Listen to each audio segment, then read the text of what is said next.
Olá, bom dia, meus amores, tudo bem? Vamos mais uma videoaula, dessa vez com a disciplina de filosofia. Vamos refletir um pouco sobre a nossa vida, sobre a filosofia. Então, nós temos aqui o que é filosofia. Então, a palavra filosofia, ela é dividida em pilo e sofia. Pilo quer dizer amizade, amor, desejo, e sofia quer dizer sabedoria. Então, amor pelo saber, amor pela sabedoria, desejo em saber algo, desejo de ter conhecimento, de aprender mais. Filosofia, amor à sabedoria. Filósofo. O filósofo é o amigo, é o amante da sabedoria. A pessoa que está sempre em questionamento, sempre em busca de algo novo, em busca de resposta para as diversas perguntas que surgem no decorrer da nossa vida. Quem não já parou um momento para refletir a respeito de algo que aconteceu contigo, até mesmo de onde você veio, como, como surgiu a vida, como surgiu o mundo. Então, às vezes, a gente para fazer essas reflexões e muitas vezes não encontramos resposta, não é isso? Por que eu sou assim? Por que eu nasci na família tal? Por que eu não nasci rica? Por que eu não nasci bonita? Então, são diversos questionamentos que a gente faz no dia a dia. E a filosofia, ela nos leva a isso, a um pensamento.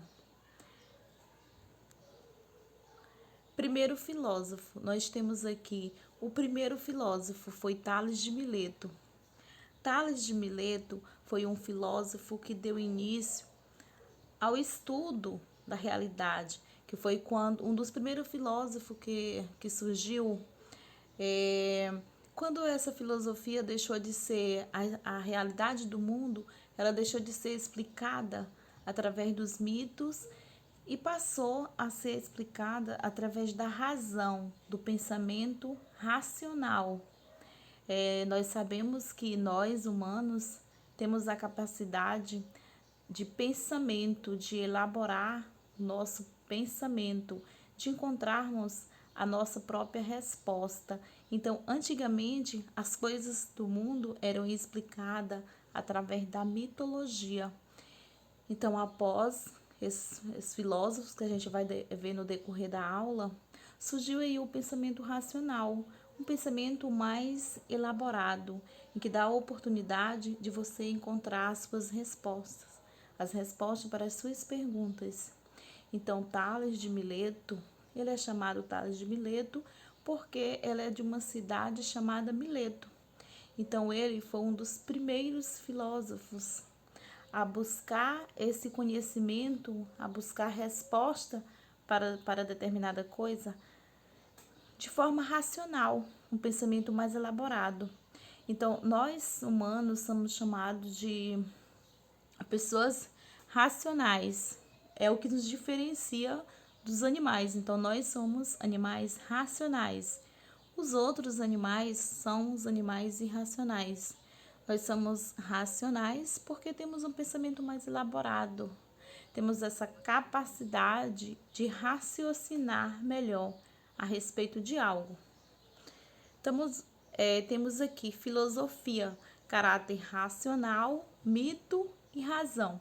Então, foi através da filosofia e do pensamento de alguns filósofos que a explicação saiu do mito e passou a explicação da realidade, a explicação do mundo, de determinadas coisas, saiu do pensamento mitológico e passou para o pensamento racional, que leva a conhecer as coisas através do raciocínio, através do pensamento, através da razão. O que marca o surgimento da filosofia é seu caráter racional, como eu já falei anteriormente, o pensamento racional. Os homens passa de uma explicação mitológica do mundo para uma explicação racional. Ao perceberem as contradições e limitações dos mitos, eles reformulam e racionalizam as narrativas míticas, transformando-as em uma explicação inteiramente nova e diferente. Então, foi a partir desse filósofo, do Tales de Mileto, que deu início a esse pensamento racional. Nós temos aqui mito e filosofia. O mito narrava a origem através de genealogias, derivada de forças divinas, sobrenaturais e personalizadas. Então, nós temos aí que antigamente, antes da explicação da realidade ser feita da razão, ela é explicada através de mitos. Não é que com o surgimento desse pensamento racional, o mito deixou de existir. Só que agora nós temos um pensamento mais elaborado, né? Diferente do anterior. A filosofia, ao contrário, explica a produção natural das coisas por elementos e causas naturais e impessoais.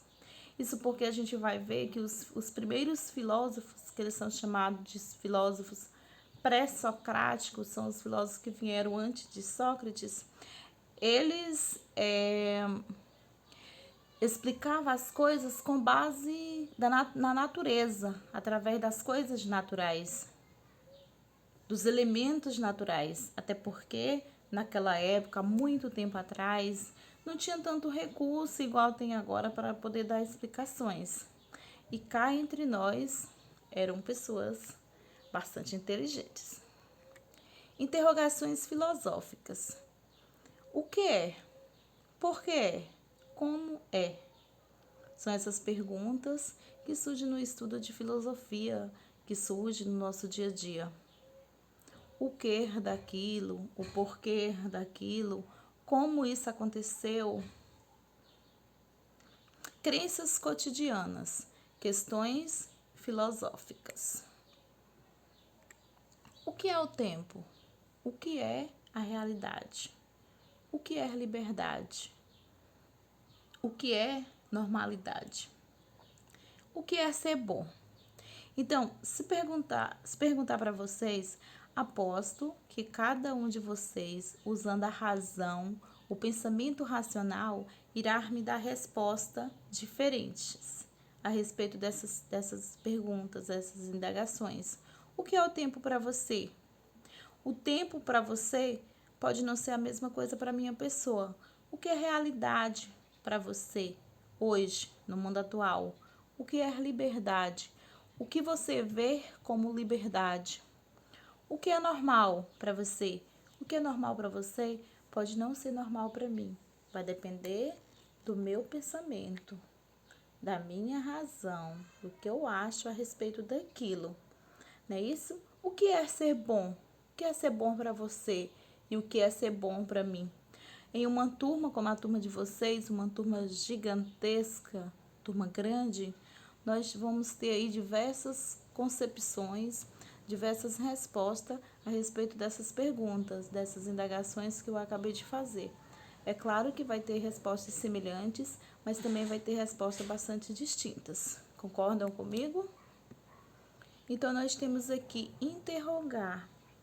Interrogar sobre o que são as coisas, as ideias, os fatos, as situações, os comportamentos, os valores. E como eu falei inicialmente, nós mesmos, interrogar sobre nossa vida, sobre o nosso surgimento. Por que eu sou de família tal? Como foi que isso aconteceu?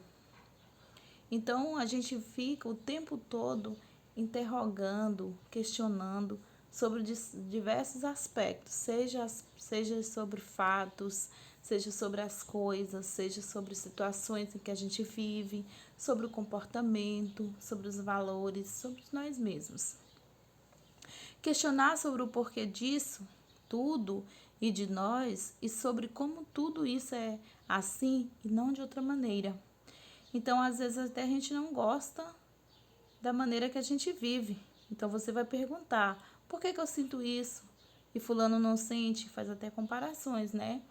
Porque às vezes em uma família de diversas pessoas, tem uma pessoa, um membro da sua família, que ele tem ou ela tem diversos tipos de doença. Então, por que isso comigo e não com fulano de tal, já que somos irmãos, somos da mesma genética? O que é? Por que é? Como é? Essas são as indagações fundamentais da atitude filosófica. Essas indagações sempre vão existir na filosofia. Nós temos aqui filósofos pré-socráticos. Como eu já falei anteriormente, os filósofos pré-socráticos foram aqueles filósofos que vieram antes de Sócrates. Fizeram duas grandes rupturas. Esses filósofos pré-socráticos, eles fizeram duas grandes rupturas. O que são essas rupturas? Divisões. A primeira delas foi que tentaram entender o mundo com o uso da razão, por meio da observação cuidadosa, sem uso da religião, sem uso da autoridade ou da tradição. Eles também ensinaram outras pessoas a usar a própria razão e também pensar por si mesma, foi o que eu já comentei anteriormente. Nós temos aqui, como eu já falei, o primeiro filósofo, Tales de Mileto. Ele acreditava que tudo no mundo se compunha de água. Para ele estudou a natureza e na concepção dele, água é essencial. Tudo se compõe de água. Tudo volta à água. Encontra-se em todas as coisas. Vocês concordam com essa ideia de Tales? Vocês concordam com essa concepção dele? Eu concordo, em partes. Afinal de contas, você pode até passar 2, 3, 4 dias sem alimentar, mas sem ingerir nenhum tipo de líquido, você não consegue. Então, sabemos que a água é essencial na nossa vida. Durante esse período que eu estou gravando essa videoaula, eu tomo vários copos de água desse aqui. Uma garrafinha. Deu para vocês perceberem que nas minhas aulas presenciais eu já levo a garrafinha e já tomo água o tempo inteiro. Tem pessoas que falam que não gostam de água, mas a água é primordial, é essencial. A gente não consegue ficar muito tempo sem ingerir um líquido, seja água, seja suco. Então, Tales tem toda a razão de dizer que a água é essencial na nossa vida. Faz parte do nosso dia a dia, faz parte da nossa sobrevivência. Aí nós temos aqui um outro filósofo também, que é o Anaximandro, também de Mileto. Ele é da mesma cidade do Tales. Que ele achava, ao contrário de Tales, ele achava que o áperon é eterno e está em constante movimento, e disso resulta uma série de pares opostos: água e fogo, frio e calor. Ele acha que tudo, que é a nossa existência, que é a explicação de tudo, que o foco dele principal é o apeiron, que é ilimitado, é o infinito, é algo indeterminado. Apeiron é indefinido, imortal, indestrutível, indeterminado. Não é que o pensamento do Anaximandro anula o pensamento do Tales. Ambos possuem concepções diferentes para explicar as coisas. Possuem um pensamento diferenciado um do outro. Aí nós temos aqui o Anaximenes. Anaximenes de Mileto, também de Mileto. Para ele, o ar era o princípio de todas as coisas. Tudo para ele provinha do ar. O ar é respiração, o ar é vida. O fogo seria o ar rarefeito, enquanto a água, a terra e a pedra são formas cada vez mais condensadas do ar. Então, para Anaximenes, o ar é essencial. Ele discordou de Tales. Ele pensou: Tales, você falou que a água é importante. Sim, eu concordo com você que a água é importante, porém o ar. Quem consegue viver sem respirar? Quem consegue viver sem o ar? O ar é essencial, assim como a água. São essenciais na nossa vida, são essenciais para a nossa existência. Aí nós temos aqui o Heráclito.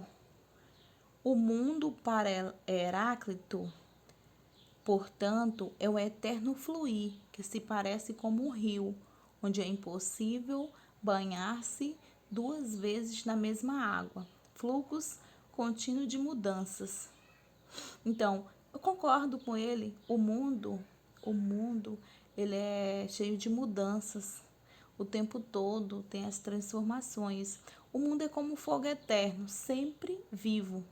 Por isso, Heráclito coloca o fogo como princípio, arqué que constitui todas as coisas. Na concepção de Heráclito, foi a partir do fogo que surgiu todas as coisas. Na maneira dele pensar, o fogo é símbolo que passa, ou do que é justamente porque vem a ser. O fogo é um devir. Por essa razão, alguns estudiosos chamaram Heráclito de evolucionista precoce. Então, nós vimos que cada um desses filósofos tinha a sua maneira de pensar, tinha o seu pensamento, e nenhum deles vinha a excluir o pensamento dos outros, dos anteriores.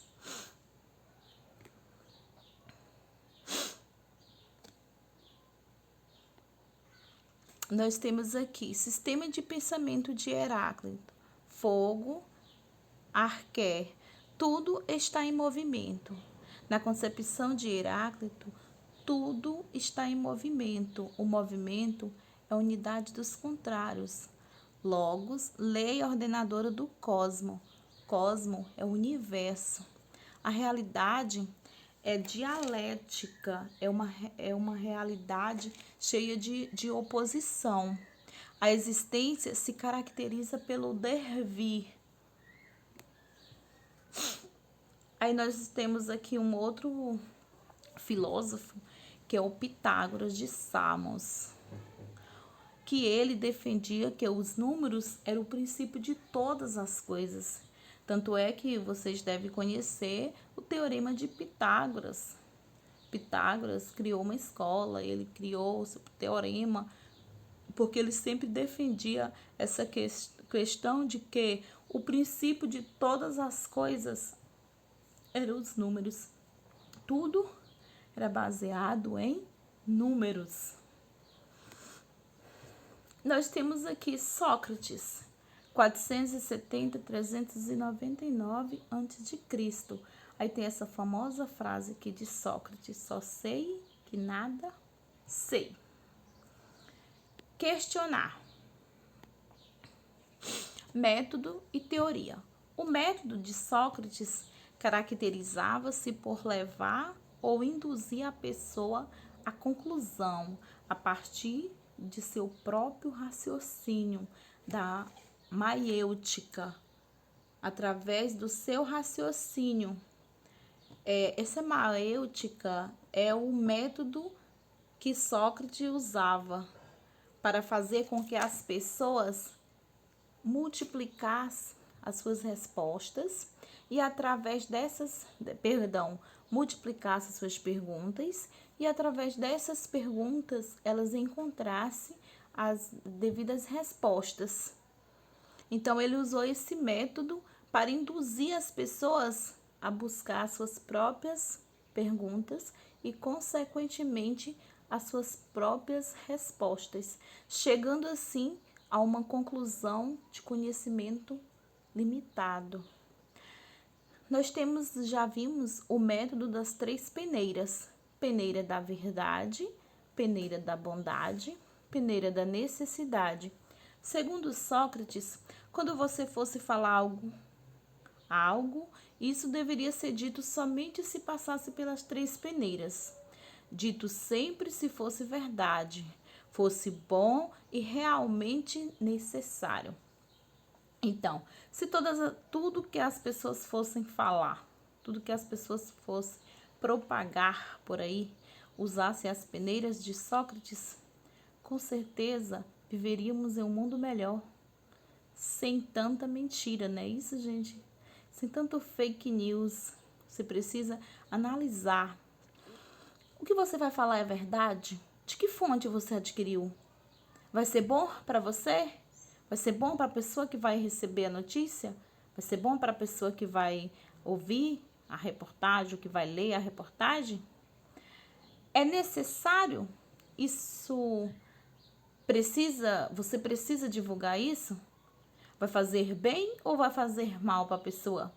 Então, se fizéssemos isso sempre que fosse falar algo de alguém ou sobre alguma coisa, se passasse por essas 3 peneiras, por as peneiras de Sócrates, tenho certeza que evitaria muita discórdia, muitos conflitos. Concordam? Nós temos aqui Platão. Platão foi um discípulo de Sócrates. Colocava a busca da felicidade, o sumo bem, como o centro das preocupações éticas. O homem só encontra a felicidade na prática das virtudes, segundo Platão. O ideal buscado pelo homem virtuoso é a imitação de Deus, aderir ao divino. Essa virtude, a justiça, ordena e harmoniza. Prudência ou sabedoria põe ordem em nossos pensamentos. Fortaleza ou valor faz com que o prazer se subordine ao dever. Temperança, serenidade, autodomínio. Esse é o pensamento de Platão. Nós temos aqui um outro filósofo, que é Aristóteles. Ele também foi discípulo de Platão. Aristóteles, ele estudou as virtudes e os vícios, concluindo que existem vários bens em concreto para o homem. O homem, como um ser complexo, precisa de vários bens, tais como amizade, saúde e até mesmo a riqueza.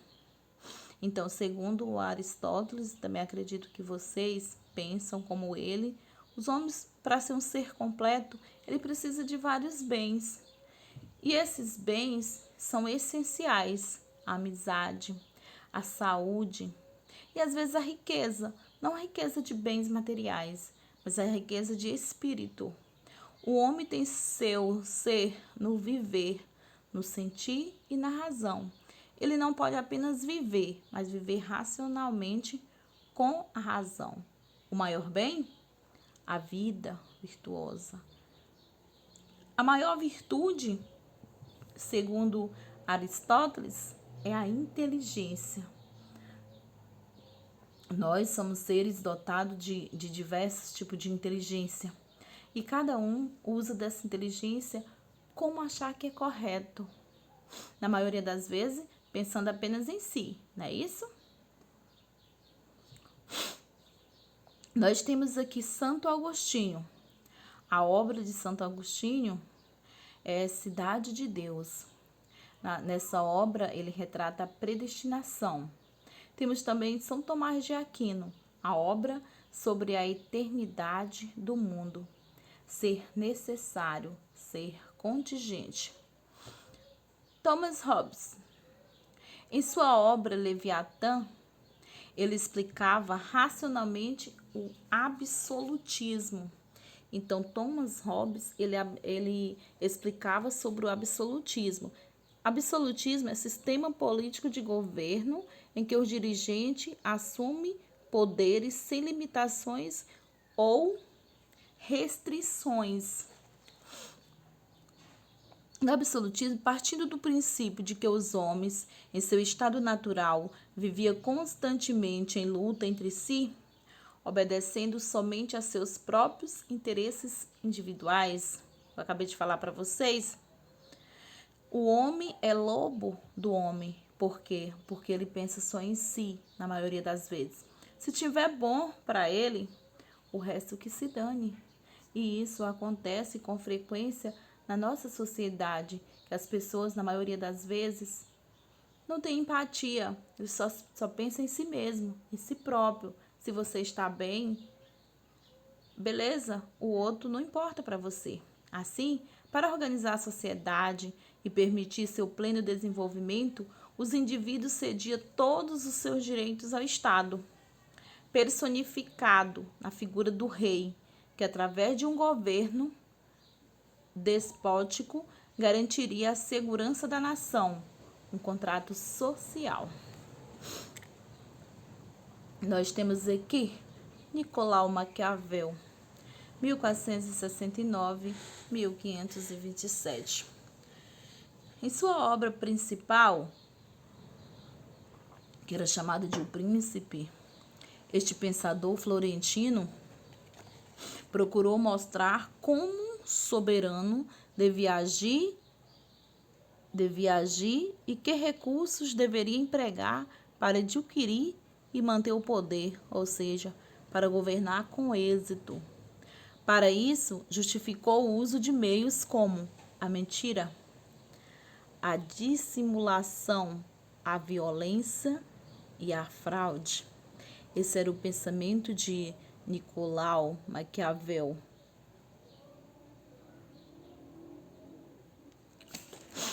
O princípio deveria também manipular a religião e torná-la um instrumento político a serviço do Estado.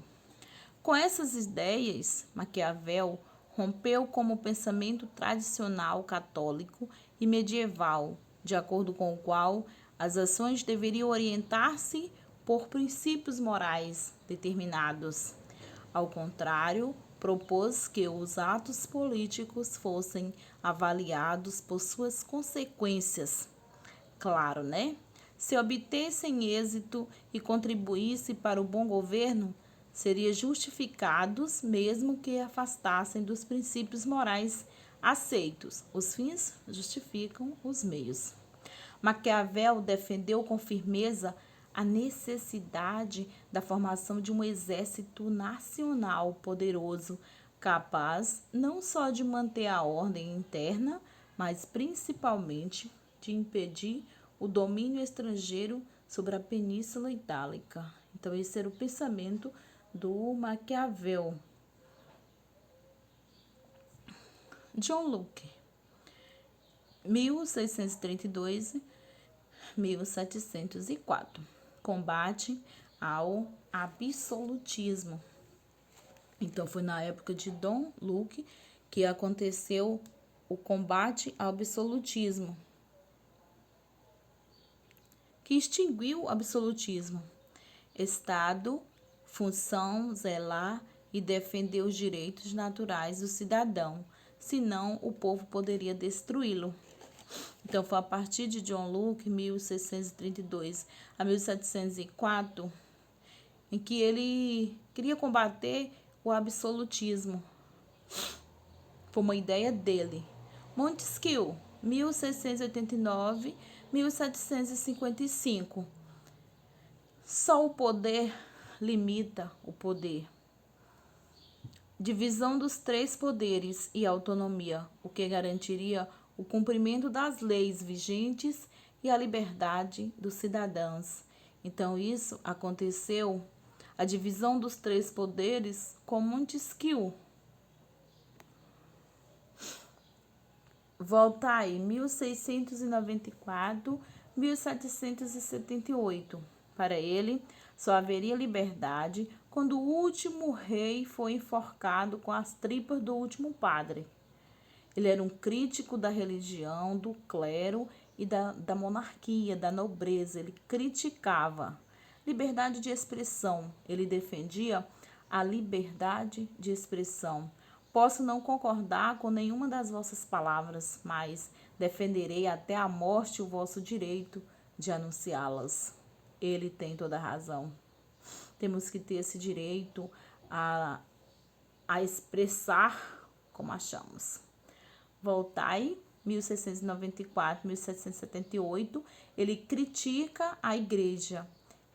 Esmagai-a a infame.